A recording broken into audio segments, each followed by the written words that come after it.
महाराज आप तनक तनक तो गन्ना में लगे हो, कछु मालूम नहीं है लंका के चारों फाटकों को घेर लिया बंदर भाइयों ने, और आप कह रहे तनक तनक तो चलना।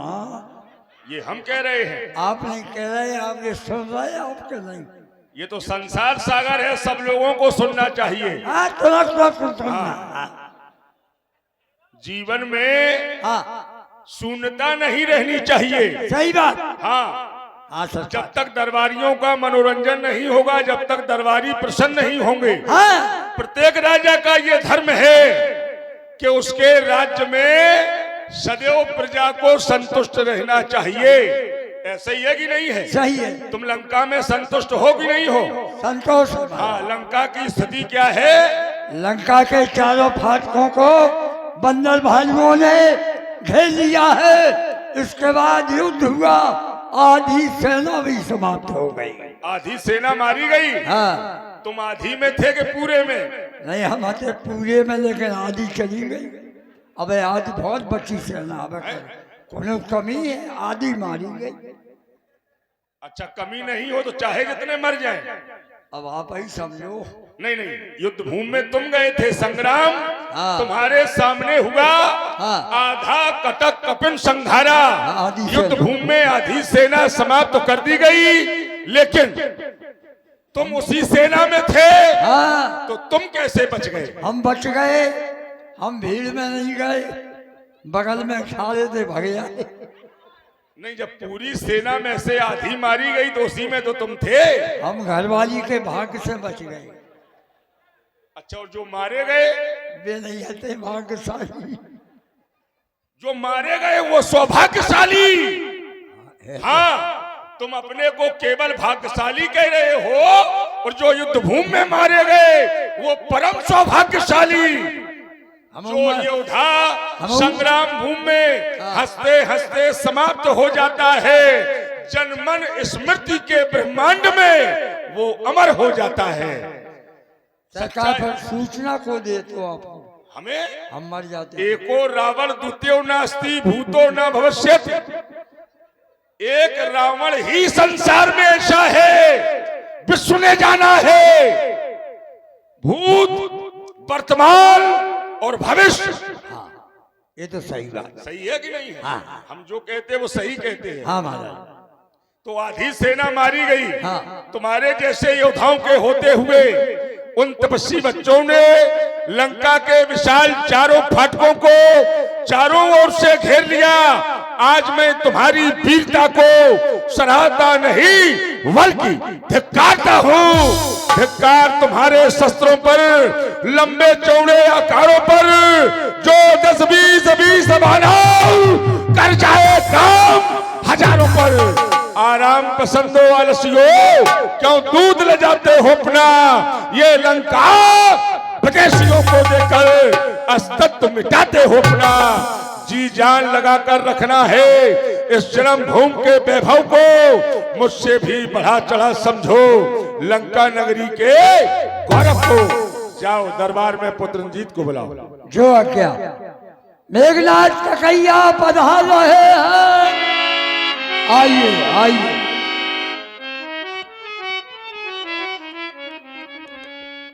पिताश्री के चरणों में इस घन्नाथ का प्रणाम स्वीकार हो। पिताश्री आयुष्मान भव। कहिए पिताश्री, आपने किस कारण बुलाया है? कौन सा संकट आ पहुंचा जो चेहरा इतना मुरझाया है? किसमें सामर्थ्य आई है जो दुख दिया आपको है? सच सच बताए पिताश्री, सौगंध मेरी आपको है। आदेश करें नाथ। पुत्रंजीत, दरबारियों की ओर दृष्टि डालो। आज लंका का प्रत्येक प्राणी हतोत्साहित है। जब से ये समाचार प्राप्त हुआ है, उन तपस्वी बच्चों ने बानर भालुओं के सहयोग से लंका पर आक्रमण कर दिया है। आज लंका की स्थिति परिस्थिति में परिवर्तित होती चली जा रही है। सेवक के द्वारा जब मुझे ये समाचार प्राप्त हुआ, मैंने निर्णय लिया आज प्रधान सेना नायक के रूप में नियुक्त करके पुत्र इंद्रजीत को युद्ध भूमि की ओर भेजा जाए। बुलाने का एकमात्र कारण यही है, उन दोनों तपस्वियों में से किसी एक तपस्वी को सदैव सदैव के लिए मौत के घाट उतारना है। शेष जो एक तपस्वी बचेगा, या तो भाई के ब्रह में रो रो करके अपने प्राणों का अंत कर देगा, जीवित भी रहा तो उसे समाप्त कर दिया जाएगा। तुम्हारा क्या निर्णय है, मैं जानना चाहता हूं। केवल आपका आदेश हुआ नाथ कि घननाथ आज लंका की ओर से सेनापति नियुक्त किया जाता है, तो बड़े सौभाग्य की बात है। आज अपनी मातृभूमि की रक्षा के लिए मुझे आदेश मिला है और सेनापति नियुक्त किया गया है, तो मातृभूमि की रक्षा को तन मन धन सभी लुटा देंगे। इसकी रक्षा के कातिल हंस हंस के शीश कटा देंगे। जो इस तरफ आंख उठाकर देखेगा तो उनकी आंखें फोड़ देंगे। कदम बढ़ेंगे जो धरती पर तो उनकी टांगे तोड़ देंगे। क्योंकि बड़ी सौभाग्य की बात है, जो भी वीर अपनी मातृभूमि की रक्षा को करते करते अपने प्राणों का बलिदान दे देता है, तो उसकी कहानी स्वर्ण अंकितों में लग जाती है। तो अवश्य प्रभु अहे नाथ कौतिक देख, प्रातः मोरा करे बहुत करो का तोरा। आज आपका आदेश हुआ तो केवल आप कौतिक देखना। प्रण करके संग्राम में जाता हूं मैं आज, आशीर्वाद तो पिता पूर्ण हो सकता।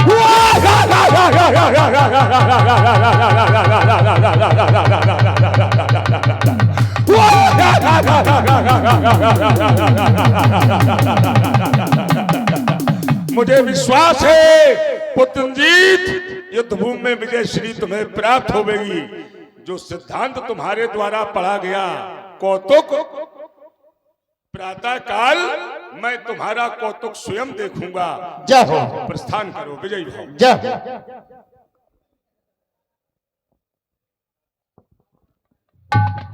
सेवक महाराज चलो मेरे साथ। हम नहीं जाते। क्यों? हमारी घरवाली के बच्चा बहुत पछ लेके जाना।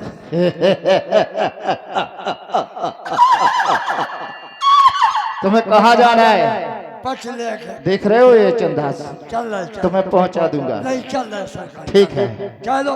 कहा कौशला धीस दो भ्राता, धर्मी सकल लोक दिखाता। कहे विभीषण भ्राता दो ही, और समय हट मारा मोही। कहे नल नील दोष ग्रीवा, अंगद हनुमंत बल शिवा। ए मेघनाथ घननाथ जलभूमि में ललकार रहा है, चुनौती दे रहा है। घननाथ, मैंने तुम्हारी घोषणा को सुना, तुम्हारे युद्ध कौशल को सुना। तुमने रामादल के 9 योद्धाओं को युद्ध के लिए ललकारा है। यद्यपि तुम अद्वितीय योद्धा हो, लेकिन इतने बड़े नरनाहर भी नहीं हो कि 9 योद्धाओं से युद्ध कर सको। तुमने मुझे भी युद्ध के लिए ललकारा है, जबकि हमारे वीरत्व की प्रशंसा स्वयं तुम्हारे पिता ने की है।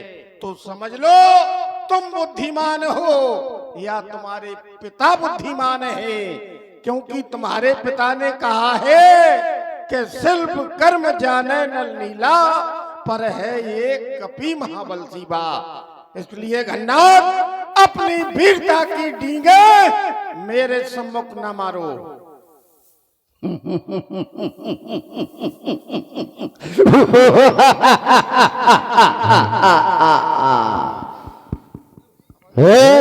बानर उल्टी जात बंदरों की, तुम क्या लड़ना जानो? पैर भाजी खाने वाले स्वाद को क्या पहचानो? उछल कूदना डाली डाली, फिरते न्यारे न्यारे, दांत खाना मोह चलाना, करे फिर नजारे, करते बेटे की बातें, पहले लड़ना जानो। उल्टी जात बंदरों की, तुम क्या लड़ना जानो? घननाथ, संसार के जितने भी झूठा थे समाप्त हो गए हैं। तुम्हें ज्वर भी नहीं आया, बुखार भी नहीं आ रहा है। कह रहे हो उल्टी जात बानरों की तुम क्या लड़ना जानो? अपने पिता से पूछना। एक बाली नाम का बानर था जो अपने बल में पूरा था। तुम्हें क्या, तुम्हारे पिता को 6 माह आंख में दावा था। दूसरी ओर तुम कह रहे हो उल्टी जात बानरों की। पहले पिता को समझाओ कि तुमने बानरों की वीरत्व की प्रशंसा क्यों की है। तुम सही हो या तुम्हारे पिता सही है, मैं समझ नहीं पा रहा हूं। रही बात लड़ने की, तो जहां से वीरता का क्रम प्रारंभ होता है वो हनुमान से प्रारंभ होता है, यही समाप्त हो जाता है। अतुलित बलधामम, मेरे वीरत्व को किसी ने तौल नहीं पाया, नाप नहीं पाया। उससे कह रहे हो उल्टी जात बानरों की, सोच समझ कर बोला करो। गन्नाथ, इतना मारूंगा उठा के फेंक दूंगा, लंका में जाकर गिरोगे। कह रहे हो कि मैं तुम्हें लंका में फेंक दूंगा? बताओ को कहीं के लंका में तो हो, कहाँ हो? इसी जगह तो हो। अब कह रहे हो कि बाली के यहाँ तुम्हारे पिताश्री कैद रहे या काख में दबे रहे, क्या घुड़सालत थी?